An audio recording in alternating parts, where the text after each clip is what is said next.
Hola, hoy vamos a dar unas bases sobre fisiología respiratoria para intentar entender mejor cómo funciona un ventilador mecánico y cómo interacciona con los pacientes. Comenzamos con unos conceptos físicos. La ley de Boyle nos dice que la relación entre presión y volumen es constante e inversamente proporcional. El otro término es el gradiente de presión, que nos dice que al poner en contacto dos zonas de diferente presión, el aire fluye desde la zona de mayor a la de menor presión para igualar ambas. Cuanta más diferencia, más flujo de aire.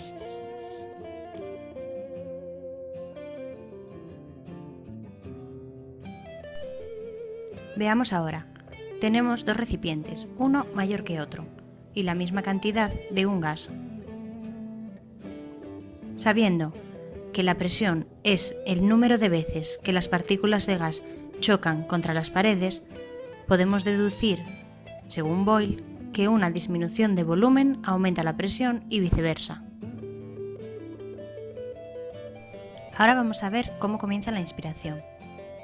En el tronco del encéfalo hay un entramado neuronal que tiene la propiedad de descargarse intrínsecamente de manera periódica, similar a como ocurre en el nodo sinusal. Allí se genera un impulso nervioso que viaja a través de los nervios frénicos que surgen a partir de la médula espinal cervical. Este impulso llega al diafragma, que es el principal músculo respiratorio, aunque no el único. El diafragma, en su estado de relajación, posee una forma de cúpula, que se modifica aplanándose cuando le llega el estímulo nervioso, con lo que se aumenta el volumen del interior del tórax, lo que provoca una disminución de presión, como bien nos decía Boyle. La situación queda así: la presión fuera del tórax o atmosférica es cero, mientras que la intratorácica se convierte en negativa, lo que provoca un gradiente de presión que hace que el aire fluya hacia dentro del tórax. Este es un buen ejemplo gráfico de lo que ocurre al contraerse el diafragma.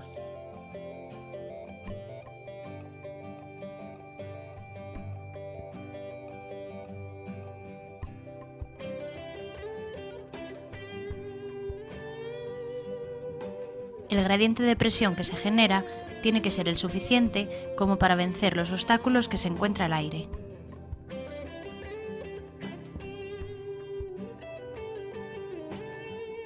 Uno de ellos es la resistencia que ejercen los conductos que llevan a los pulmones.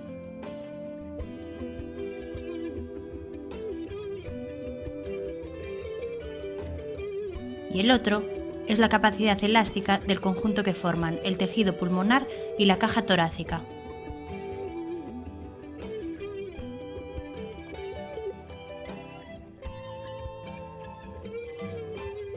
En cuanto a la resistencia, cabe destacar que el diámetro de la vía aérea es muy importante, ya que si se reduce a la mitad, como en una hiperreactividad bronquial, la resistencia aumenta 16 veces.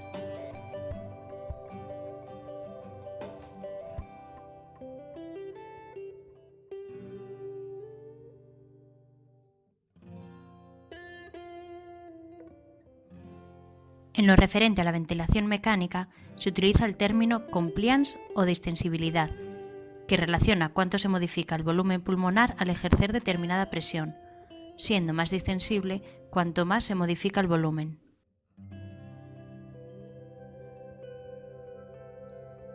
Aquí podemos ver los efectos del diámetro de la vía aérea en el vaciado del aire de dos globos con la misma distensibilidad.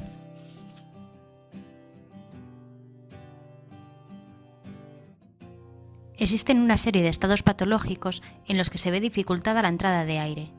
Vamos a ver unos ejemplos.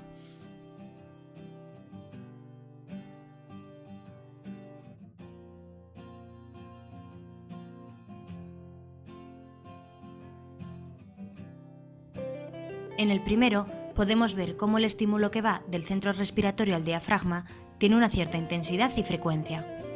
Cuando la intensidad y frecuencia de esta señal se ve disminuida, como en la intoxicación por ciertos fármacos, no es posible generar el gradiente de presión efectivo.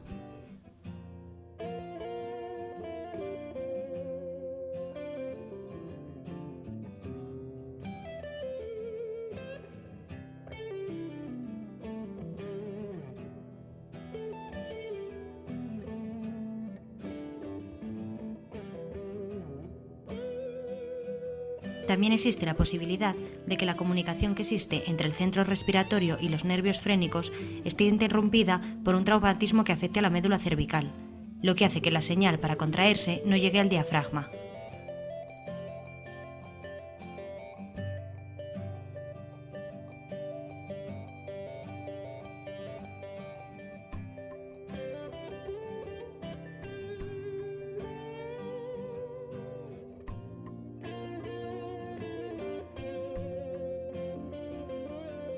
Existe otra patología muy común, la enfermedad pulmonar obstructiva crónica, en la que el aire encuentra tanta resistencia a su salida de los pulmones que siempre queda algo atrapado y hace que el diafragma vaya perdiendo su forma hasta que se le hace difícil aumentar más el volumen del tórax y generar gradiente de presión para movilizar el aire.